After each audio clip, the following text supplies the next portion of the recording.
Good evening, I'm Amadin Ogbewe. Now tonight we'll be talking about planning of towns and other urban areas. There are a lot of issues associated with these things, especially in recent times, whether loosely, directly or indirectly. These include the demolition of buildings and structures, especially right here in the Federal Capital Territory, Abuja. We also have the issues of building collapses and what could possibly be responsible for these incidents.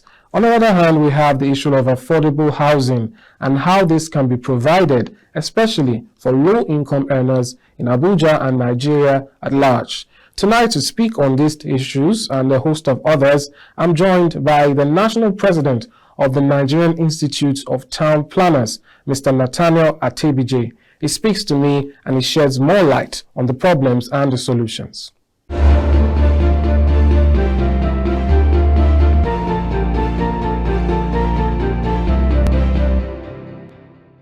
All right, Mr. Atebije, I'll start by congratulating you. Congratulations once again on becoming the new president of the Nigerian Institute of Town Planners. Thank you very much. It's a pleasure being here. Welcome, sir. All right, let's start. Before we go into deeper issues, can we get your vision? What do you have in mind as you're taking over the reins? Okay. Thank you very much. The real issue is creating a brighter future for town planners. And the essence of this is to give hope to this generation that seem to be hopeless, unemployed, because the authorities don't seem to know the value of planning. Therefore, town planners are not engaged. And so we want to work out processes to ensure that there is a brighter future for town planners, and that anybody who gets into this profession, whether with the right leg or with the wrong leg, will now know that he didn't make a mistake, that he has gone into a divinely ordered profession that he can live on and live with. And not only to help himself, but also to help humanity, so that the well-being of humanity, the environmental sustainability of the human space is very well ordered, so that everybody will enjoy his life to the fullest as ordained by God. So the focus is creating a brighter future for town planners. All right, that's fair enough, and I'm sure town planners look forward to that. Still on the profession, let's talk about the part of ethics. Just the other day, the president of the Association of Professional Bodies, he mentioned that professionals need some level of stubbornness or some level of doggedness to maintain their integrity in issues of carrying out their duties. I'd like to know, what are these things? First of all, some persons might not even know. What are the things that could tempt a town planner? What could a town planner do wrong, that would be, ethically wrong? Let's get that picture. Yeah, okay. There are quite a lot of things that, people can do wrongly if an environment to do the wrong is created. Oh. Now, one thing is that planning per se is not an exact science. And so sometimes it is open to reasoning. Oh. And that is why for example, 3 of us are in this room. If we are given this space, the space of this room to organize, we have various ways we can organize this room and it will make sense, but one can be better than the other. Oh. And so that is why we don't have what we call the best plan. No plan is the best, because there are quite a lot of parameters to meet: the economic, the physical, the social, and you might struggle to get 2 correct, but the third one, you might go down a little. You can't get 100% in any plan. And so on the basis of this, somebody can be enticed or tempted to compromise on one side. One of the areas that people easily fall prey to is particularly about the issue of land uses. For example, if I give you an example of Abuja, there were quite a lot of open spaces that were created in the master plan because 33% of the whole landmass is expected to be green. But today we have less than that. Why? Because, well, people started giving their own interpretations that some of these green areas, they are land banks, they are all manners of names that you can give to suit your purpose. So some of the things that might look unethical, so again, that that land area that has been that is supposed to be used as a green area, some people can just come and change it. They say that you can develop it this way. Change of land use without authorization, without proper consideration, is unethical. Okay, the other area that people can always fall prey is when it comes to the matter of fees charged for professional jobs. Some people will charge lower fees because they just want to get the job by all means. And we have a scale of fees that each person should use. In fact, if it is a project that is defined in a place, if you bring in the cost of this service if you bring in your own and I bring in my own, the difference between the two should not be more than between 5 to 10%.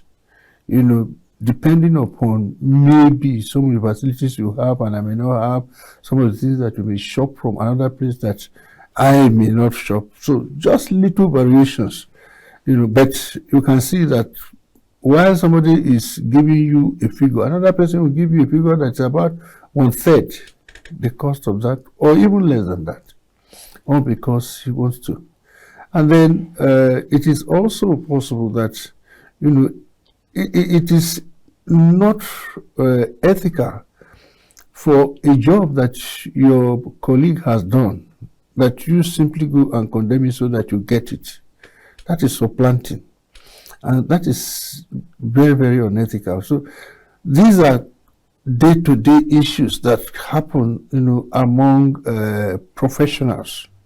And these are things that must be stopped. And I tell you that each person can defend his own position and it will look reasonable and logical, but it's unethical. So these are some of the challenges we have, in professional practice. So how can this be curbed? Is this something that will be done in-house?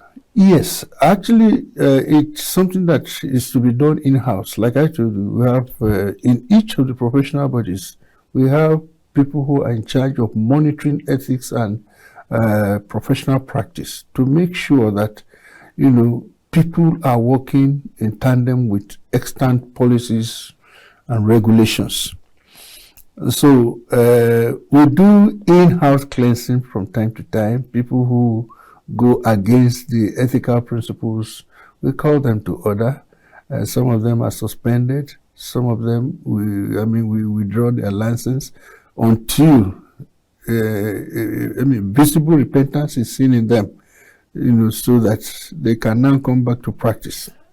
All right. So, I don't know if you can help us with just a brief summary of how the process should be for perhaps building or development of any kind.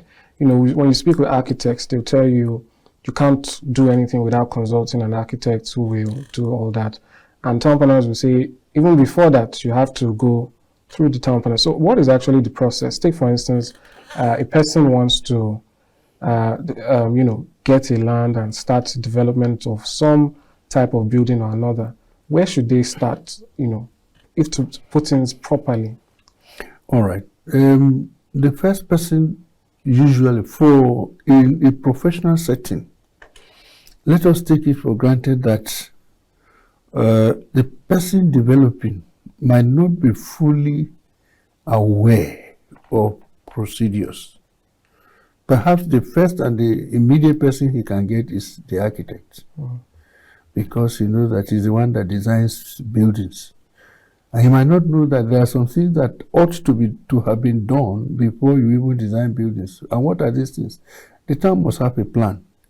Even if it doesn't have a drawn-out plan, there is somebody who thinks about how to manage these land uses, and that is the town planner. And so the architect or whosoever is the consultant to the developer now goes to the town planning office to find out what is the land use for this place, what are the controls, because every piece of land in the town must have a specific use attached to it. There are issues about setbacks, there are issues about heights, and so many other things. So these are things that should be clarified. So the developer immediately sees the architect, but the architect that knows his onions will now go to the planning office to get the controls for his design. And then when he gets this, it now helps him to know how to design in line with the town planning regulations. And then he gathers all other consultants around him, the architect, the civil engineer, the mechanical engineer, the electrical engineer. And these days, particularly because of the challenges we have around us, where there is need, the people from fire service, so that we ensure that these buildings are not susceptible to some of these challenges. Make sure that where you are putting your structure, adequate arrangements have been made to combat, emergencies and all that stuff. So this is the procedure. So, but with an informed developer, when he gets his piece of land, he by himself should be able to go to the town planning office to get all this information and then pass it to his architect. But I'm sure many people don't want to go that route. Therefore, they go straight to the architect. The architect should be able to coordinate all the other consultants, that will bring up the comprehensive development plan. All right. This takes me to the next issue, which is the issue of buildings collapsing. Sorry, some buildings collapsing, and people also tend to blame architects and mismanagement for that. Is there an aspect of town planning that could prevent this? Take, for instance, we know that in some places, it could be said that this is meant to be a residential area, but somehow commercial buildings pop up. So how can town planning have an effect in preventing a whole lot of this? Where a city or a village or any human settlement is planned, we do soil studies to know the capacities and the capability of certain parts of the soil, the soils within the town. If it is a wetland, we normally say that please don't go and build on wetland with the level of technology and the amount of money that you have. It's not as if it is completely and entirely undevelopable. But because of the resources available to you and knowing the client you are dealing with, the master plan will say that, look, this place should be left, as wetland. Don't develop in that place. And so if somebody now on his own decides that he's going to build in that place, of course, he will not have any approval. And of course, when you don't have any approval to develop, that is an illegal development. Most of, and then that is on one side. Then when structures are designed, there are minimum standards that must be met. And these things are, considered in the design, either the structural members of the building, they are all considered. But when a developer goes to site, he goes to do something else. And so these are factors that go into, that affect the quality of the buildings, and which eventually will make it to collapse. If you ask me, yes, the town planner is a member of the team in the environment, but he does not involve himself in the supervision of buildings. And so he doesn't have any direct link with the collapse of any building, except if, he allocates land that is weak for building. But even at that, like I said, it will still not be blamed on him, because if people can build underwater now, the soil that is not strong enough, design from the structural engineer should take care of it. So the town planner does not have a direct and immediate link to building collapse. All right, that's fair enough. Since we're talking about town planning, let's actually make it a bit broader and start with our very own location, Abuja, the Federal Capital Territory. I'd like to get your thoughts on the way things are in terms of the planning of the city. I think about a month or two ago, the town planners had a press briefing where they talked about the master plan perhaps needing to be revisited. So I'd like to know, what are the issues with the way Abuja is now, and what could be the solutions? Yeah, Abuja was planned as a town, a 21st century development, and it should have been able to meet all development standards, environmental standards, and social standards. Also taking note of the resources that are available in terms of finances. It was a very nice concept in terms of development planning. But understand also that at the inception of Abuja Master Plan, it happened that our technical capacity in Nigeria was actually low. The involvement of the local people in the conceptualization and development of Abuja Master Plan was actually low. And as at that time, I would say that because many of these things were coming from foreigners, they were just taking line, hook, and sinker.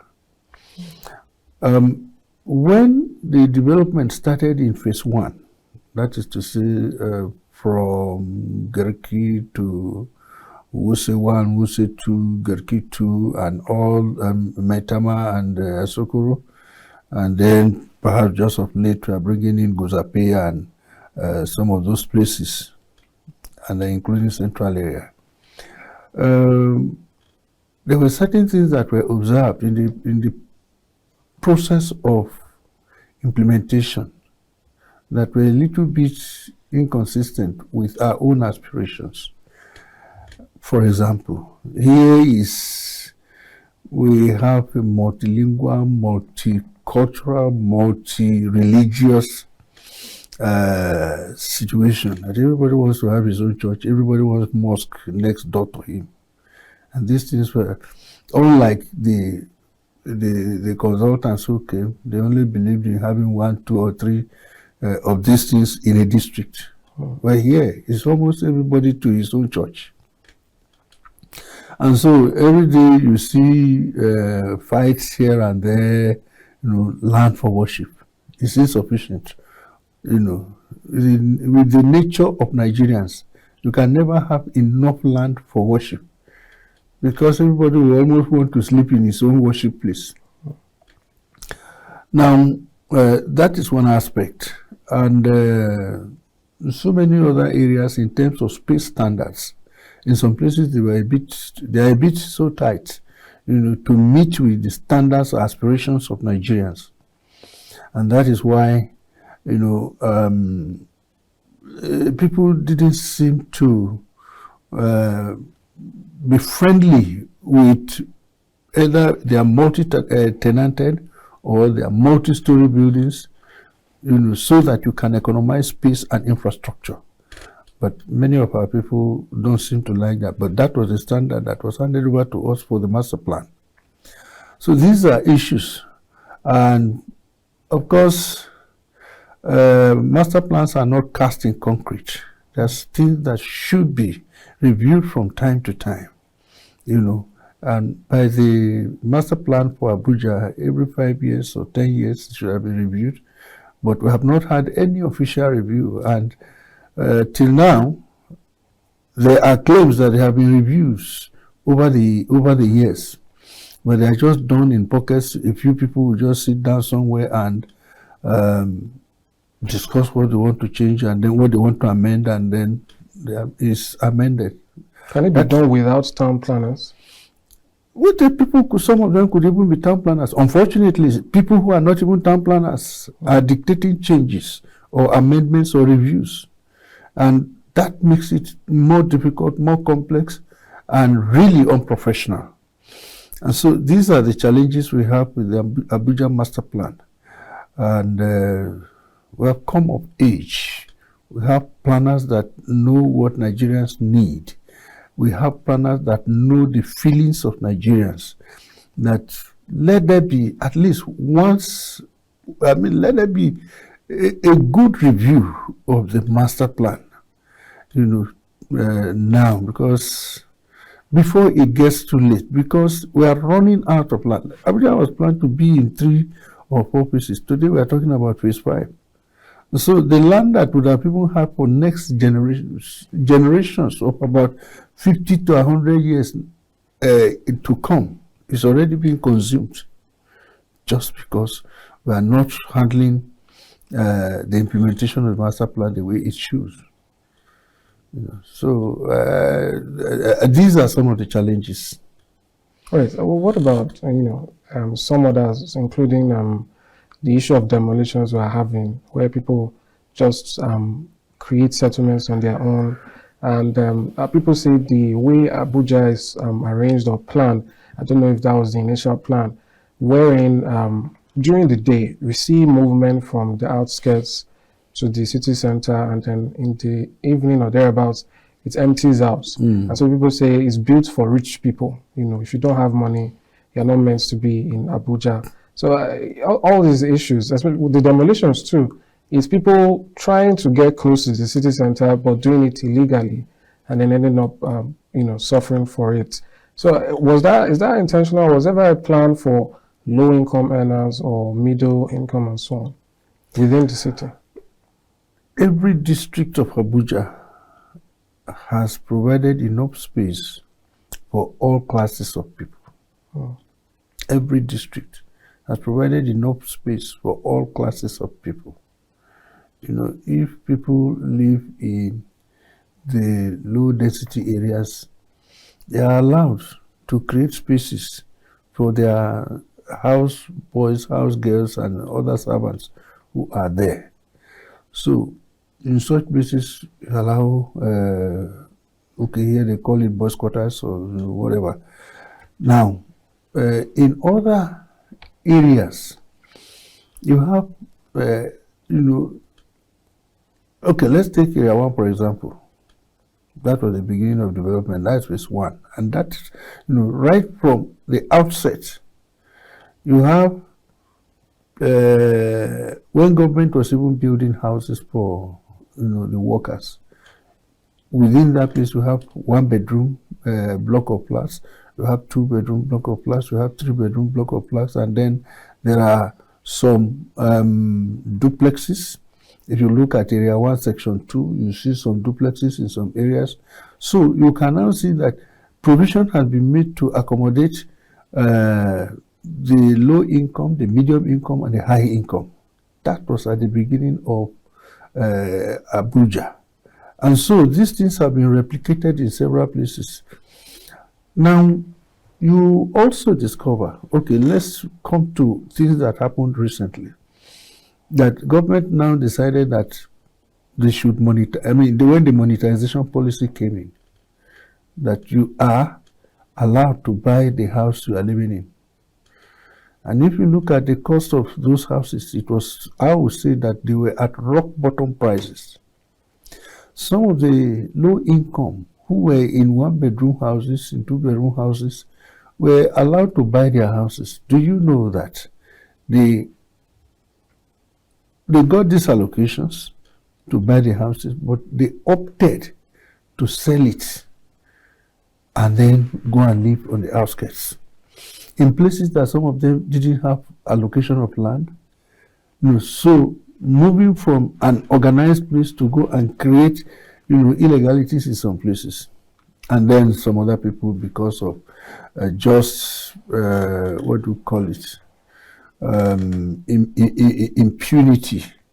Just want to go and do anything and see what the authorities will say. Let me make this analogy, which to some people it might not make a meaning. If a man is sick and they say that we need to carry out an operation on him so that he will be well, he will agree. Please cut out the area that is ailing, that is aching me, and he will be well.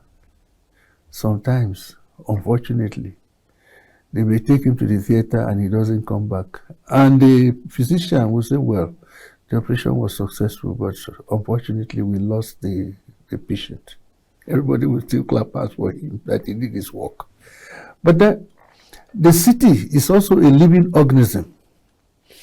And when it has some areas that are aching it, either remove it, or the ache becomes more serious, that it will not affect only the immediate environment, but it will affect the whole of the cityscape. And that is the essence of removing illegally built structures. So it is a way of making the city to live longer, to live better, for the inhabitants, to live well. That is the essence of demolition. It is not punitive per se. It is only for the common good of the totality of the inhabitants of the city. So people who go, and let me tell you, because I was once part of them, there's nobody in development control that gets up every morning to say, God, I beg, give me one building to demolish today. Nobody prays like that.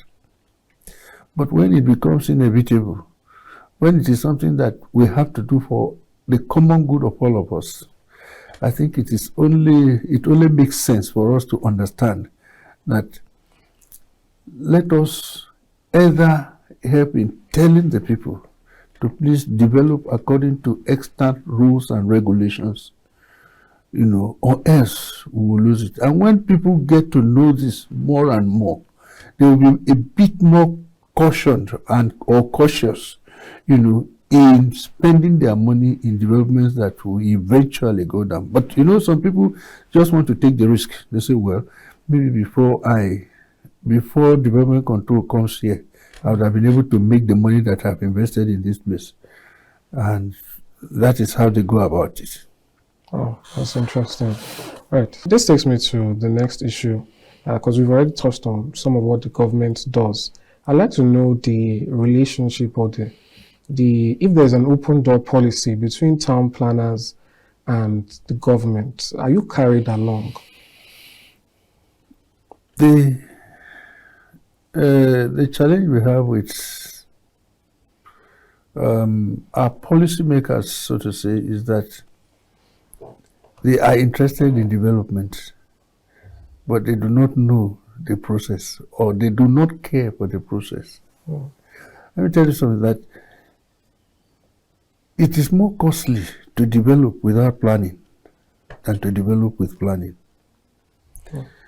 The holy books everywhere has told us that, look, it is only somebody who is foolish that goes to build a house without counting the cost.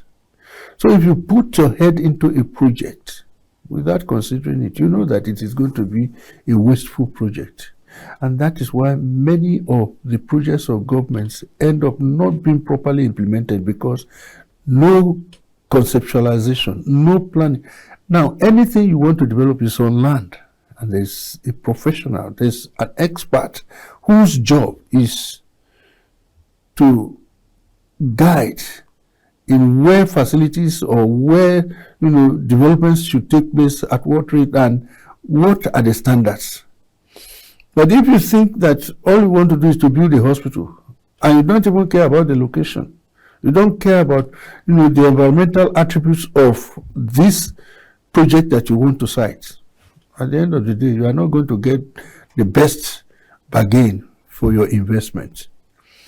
So I will say that Our policy makers need to know the essence of development, and that it is to give succor to people, to make the area, to make life pleasant.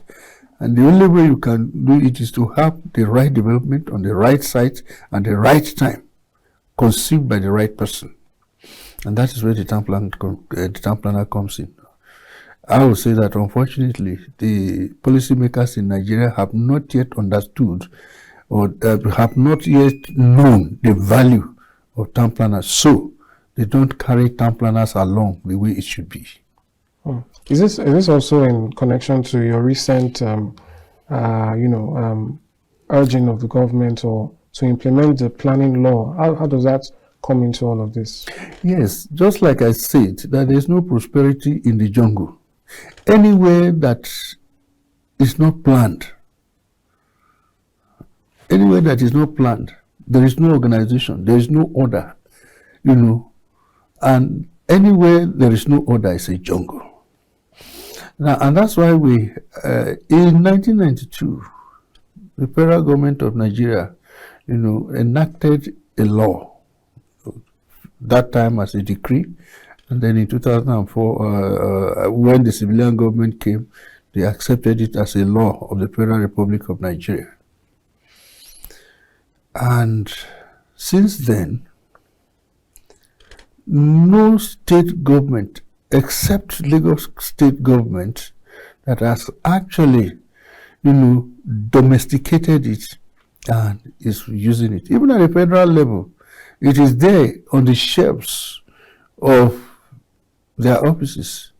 But the structures that need to be created to make this law functional, they have not yet been able to do it. And so, you can imagine, this is more than 30 years since this law was enacted. In fact, it's exactly 30 years now since this law came into being. And the government that enacted it is not taking good action on it. So what is the value of the law? So that's why we are always urging government, please be the first person, federal government, be the first person to implement your own law so that the state governments can domesticate. And then even at local government areas, these things will be domesticated, and then planning becomes real to people. All right. Thank you very much, Mr. Atebije, for really breaking down the issues and shining more light on the issues of town planning. Thanks for coming. It's a pleasure. Thank you very much. Thank you very much. Yeah.